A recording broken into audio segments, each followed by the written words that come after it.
demanding the rights of we the people, broadcasting the truth the puppet media dare not report.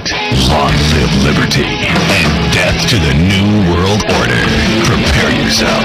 This is Real News Radio with your host, Farron.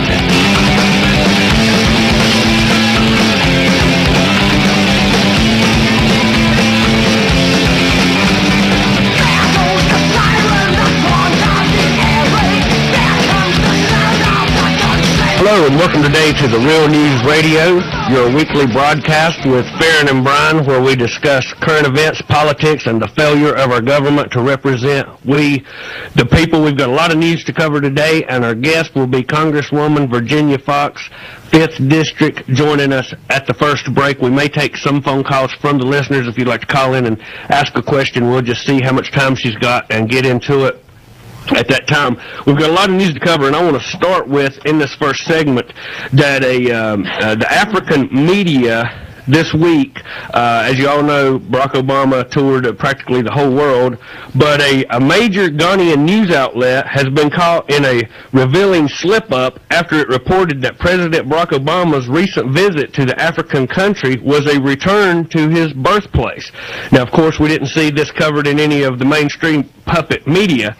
Article 2, Section 1 of the Constitution states, "No person except a natural-born citizen shall be eligible to the office of president."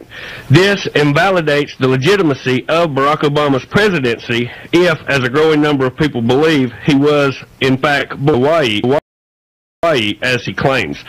After mounting pressure, the Obama campaign released a Hawaiian birth certificate on June 13, 2008, but many skeptics claim that it showed signs of being forged.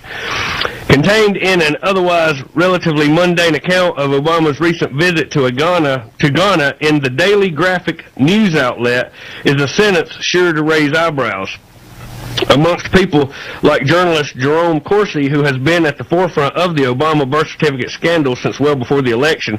The full paragraph reads, for Ghana, and I quote, "Obama's visit will be a celebration of another milestone in African history as it hosts the first ever African-American president on the presidential visit to the continent of his birth." And while the Ghanaian news outlet would report that Obama was born on the continent of Africa, when this would instantly invalidate his entire presidency is unclear. In April, a transcript from an overview with Obama's stepmother was released in which she discussed being present at Obama's birth in Kenya. So we wanted to get that out. More news that the mainstream puppet press refuses to cover. And while we've got a little bit of time in this first segment, we're going to cover some economic news as much as we can. And go ahead, Brian, and get us started in that. This came out a few days ago. Associated Press, budget deficit tops $1 trillion for first time. Federal budget deficit hits milestone, tops $1 trillion with 3 months left in the budget year.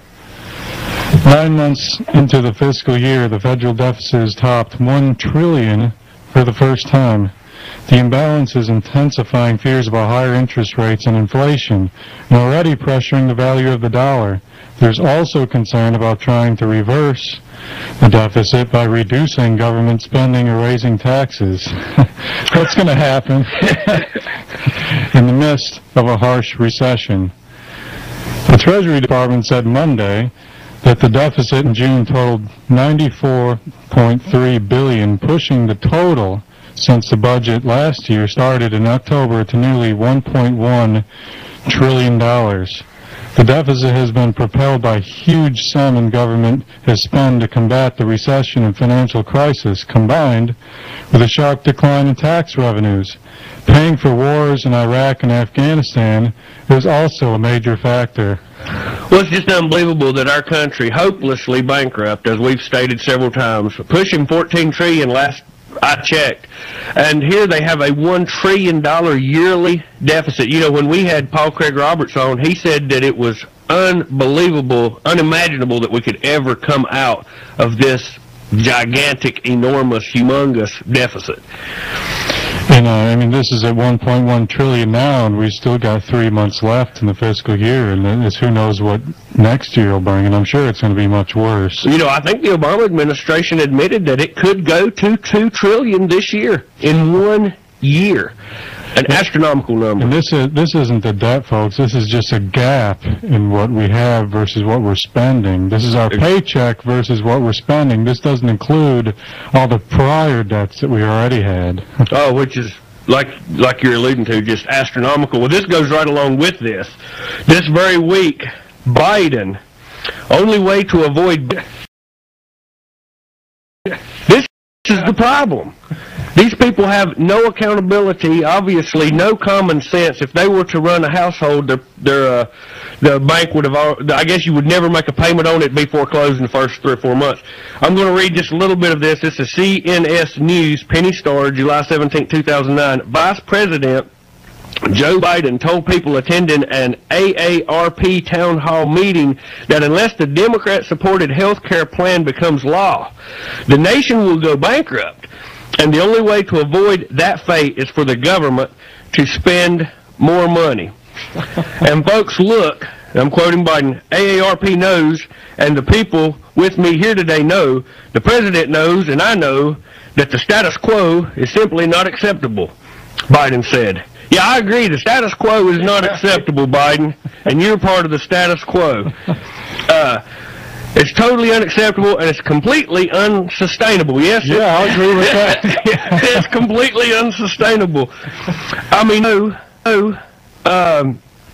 Joe Biden actually telling us we've got to just be spend happy, like some kind of lunatic, just spend happy, and even if we wanted to keep it the way we have it now, it can't do it financially, Biden said. We're going to go bankrupt as a nation, Biden said. No, we went bankrupt, Mr. Biden. We went bankrupt when y'all started running up these massive debts.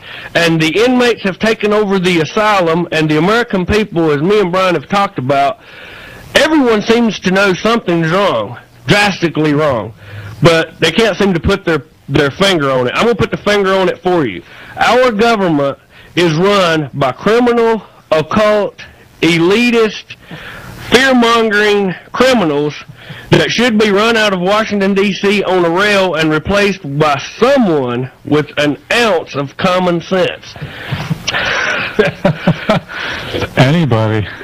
I mean, I would like to just local dog catcher, anyone, replace these people and put someone in that maybe has just a semblance of common sense. It's amazing.